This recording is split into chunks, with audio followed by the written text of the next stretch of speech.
Hey, how you guys doing? It's me, Sean, again from C3 Cyber Club. This is our 6th video tutorial going over particles for our Platinum Art Sandbox in our game design class.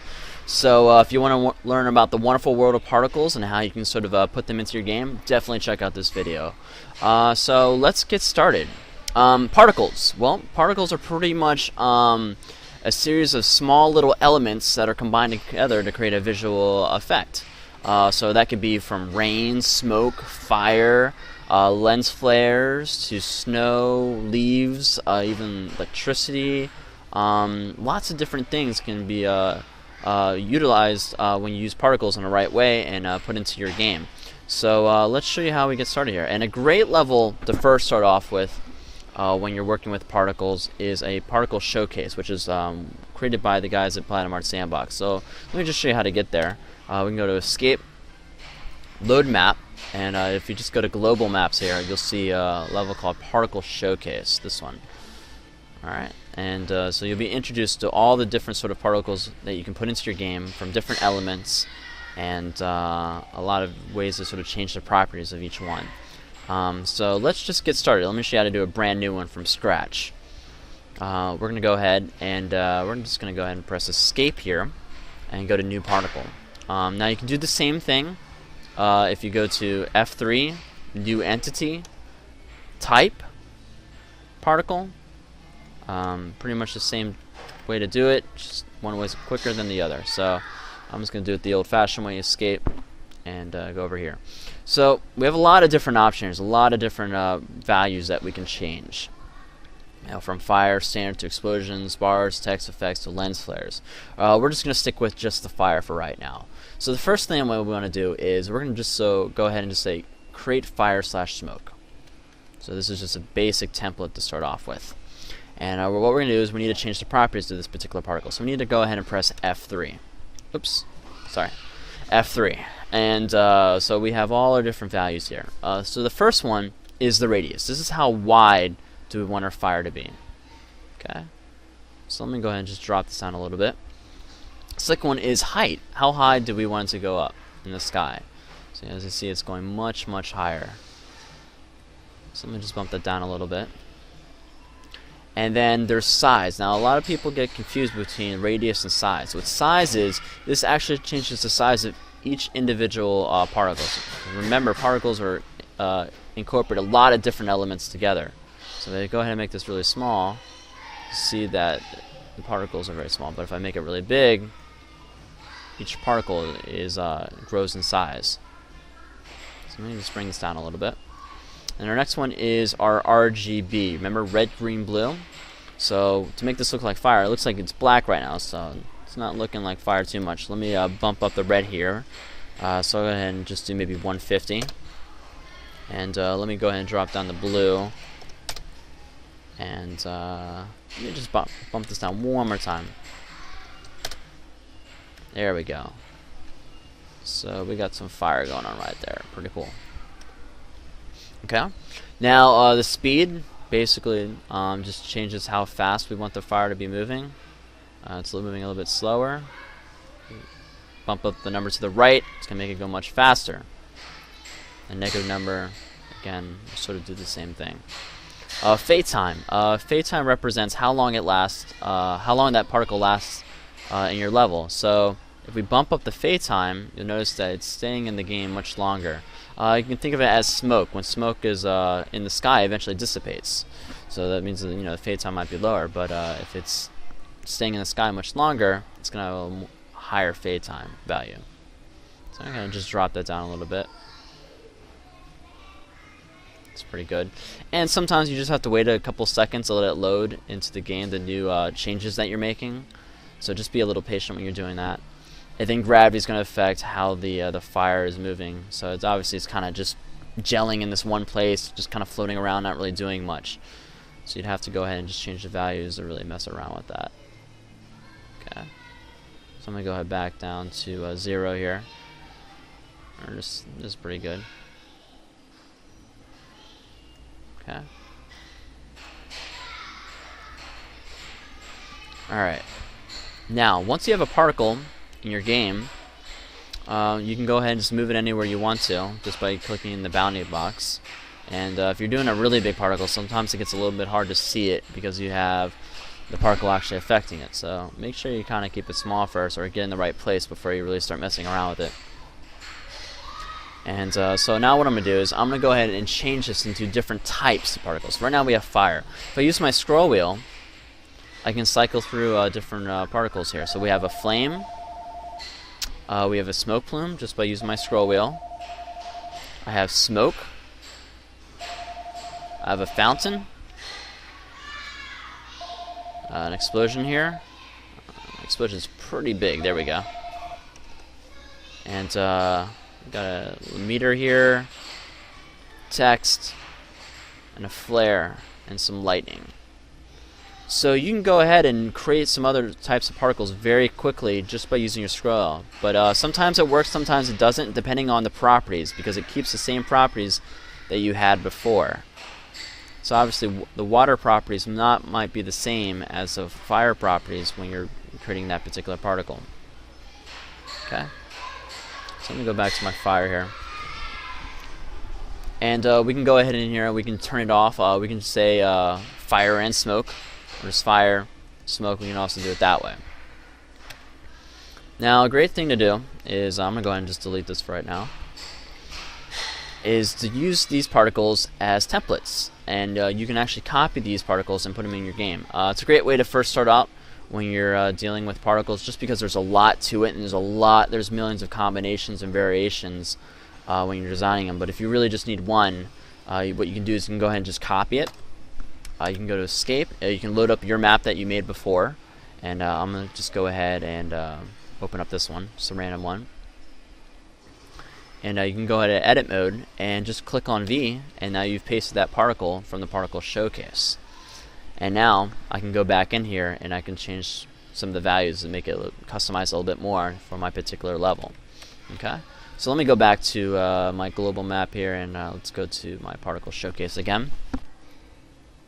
Alright, so we're going to make some snow right now for one of our new particles. So what we can do is, I'm just going to start from scratch, just to show you how they sort of made this one right here. So we're going to go ahead and just press escape. Let's go to new particle. And what we're going to do, instead of going here to fire, we're going to go all the way over to the effects. Okay, and we're going to go ahead and got our snow selected, and we're going to go ahead and say create. So since we're starting off with scratch, there's a reason why it doesn't look that, because we have to change the properties. So we're going to go ahead and just press F3 here. And the first thing we want to do is we want to give it a circular shape. Okay, so what we need to do is we actually need to go to use effect here. And in here, this is where we can actually add a shape to our particle. So you can do a box if you want to do. You can do a plane, a sphere, even a cylinder. But what we want to do is number 21, and which is actually a sphere. Okay. So each number, there's a different value for it. So for example, if I go ahead and press 4, it's a cylinder shell. There's not too much documentation on that, but the more you kind of play around with it, you can see the new types of shapes that we have. All right. So now that we have the shape of our snow, we need to bump up the length here. And so I'm going to go ahead and let's just do maybe 80 for right now. Okay. And we can go ahead to our fade time. And remember, fade time allows us to basically tells the particle how long it's going to last in the game. And what we want to do is actually, we want the snow to hit the ground and actually create like an effect. So what we're going to do is actually do a negative number. So let's go ahead and just say negative 8,000 will be the exact opposite here. So as the snow is kind of coming out, it's hitting the ground and it's leaving a little mark. We can also change the size, because our snowflakes are pretty big right now, so we're going to kind of drop that down a little bit. Let's just do maybe 20. So now, yeah, there we go. We've got some tiny little snowflakes. And remember, of our velocity, if we want to go ahead and kind of have it spread out a little bit, we can bump it up a little. So we'll just say 30. It's a little slow right now, so let's go even higher. Let's start off with maybe 200. There we go. Oops, and it looks like I changed my color value here. I'm going to make this 0. Oops, and Sorry, 0 is going to be black, so you have to do the exact opposite. 255 is as high as you can go for your color value. So we're going to go ahead and just bump this all up to 255. There we go. So now we got a white snowflake. And it's looking pretty good. Let me just bump up the size a little bit more. 240 is going to be way too big, sorry. There we go. Okay, now if you're not used to just typing in the values, you can also just go to miscellaneous and go to use sliders to do the same exact thing.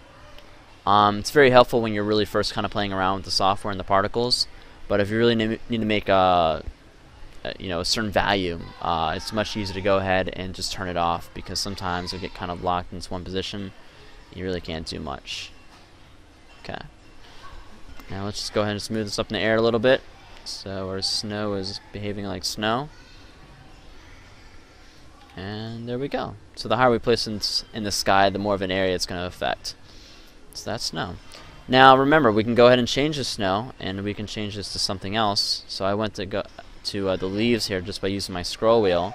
So I have leaves in my game. So I can have sort of a fall background and put these leaves in here.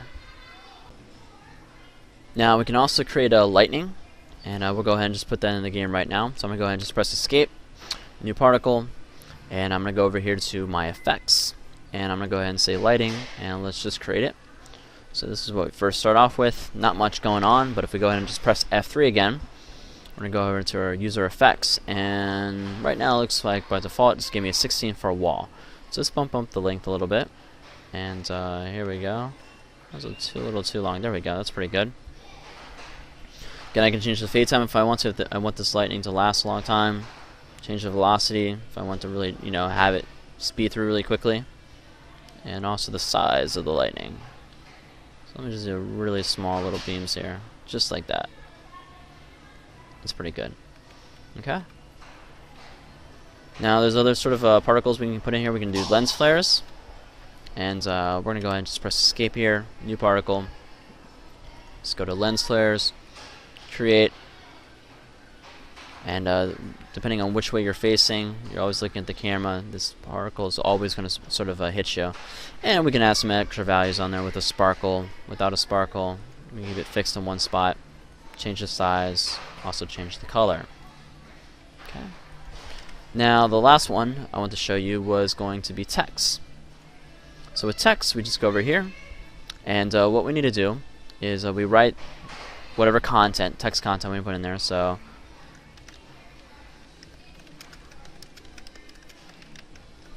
I'm going to go ahead and just write that. And you need to be very important about your tag numbers, because remember, if you add more than 2 text particles in there, and then they have the same number, they're going to say the same exact thing. So you have to make sure that you make a new one that has a different tag number.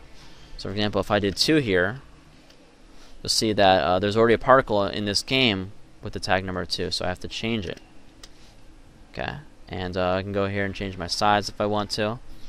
And I'm going to just go ahead and say create once I've done that. And I'll just go ahead and put it in my game, and now, there you go. So you can communicate with the player just by adding a text particle into your game. Before I go, let me just show you some ways we can sort of incorporate them into your game and give you some ideas. So remember, you can use map models with your particles. So for example, we got a fireball right here. Obviously we need some fire for it. So let's go ahead and just copy one of these values. So we go ahead and just select it, press C. Let's go over here, press V. And let me go ahead and just put it right there. Oops, let's move it over just a little bit. There we go. So now I have a map model that's working with a particle to kind of add more depth to my game. We can also remember have particles hurt us. So for example, we have this electricity right here. So we can use materials to do that. So what I'm doing right now is I'm going to go ahead and make a respawn material. I'm going to go ahead and just press F3, materials, respawn, use my scroll wheel, just push it away. So now, when I touch this particular area, my character should die. He should die. Keyword there. Now I think it's probably because I haven't made it thick enough. So let's go ahead and make it a little bit thicker. So let's just go here, move it up a little bit higher. And I'm just going to make sure I have the whole area selected, which I do. F3, materials, respawn. Go ahead and just push it away. So now when I touch it, it should die. There we go. So use materials and use map models and other sort of elements in your game to combine it with your particles to add a lot more depth to the game that you're designing. So if you have any questions, check out our website, c3cyberclub.com. Also check out Platinum Arts at sandboxgamemaker.com. They have some really great tutorials and some more in-depth stuff about the particles. And hopefully see you guys again. Alright, take it easy and keep designing those levels. Bye-bye.